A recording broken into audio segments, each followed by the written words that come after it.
Après les coups de feu, les coups de crayon. La guerre fascine, elle fait peur, elle choque. Aujourd'hui, la bande dessinée raconte la guerre et même le terrorisme. J'accompagne l'armée tchadienne dans sa guerre contre les groupes islamiques armés. Ngouboua est un village sur le lac Tchad qui donne aussi sur le Nigeria. Boko Haram vient de frapper. Cette jeune femme doit la vie à ces soldats tchadiens qui traquent les terroristes.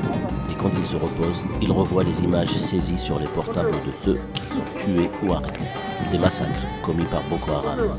Des images de guerre, la guerre des images. Faut-il montrer ces horreurs? Faut-il montrer un homme qui vient de perdre la vie d'une balle dans la tête? Ou se servir du dessin comme filtre pour une information moins morbide?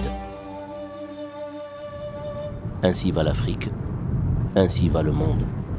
Il est des lieux où on peut comprendre la guerre à travers le filtre créatif. Un autre terrain de guerre, l'Irak. Brigitte Findakli est originaire de Mossoul.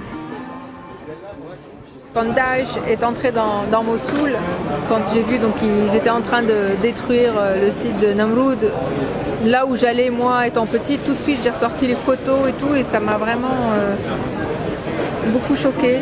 C'était impératif pour moi de faire ce livre. Une enfance perdue à Mossoul. Qu'en-est-il des enfants de Gaza?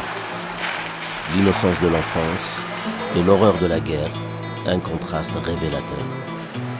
2 missiles viennent de s'abattre sur la plage, tuant 4 enfants.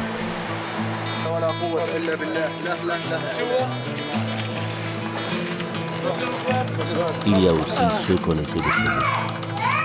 Sauver la vie, terminer des séquences inachevées, réparer ce qui a été cassé de la mémoire humaine et mettre à distance les traumatismes de la guerre. Pourquoi le dessin? Pour son pouvoir d'évocation.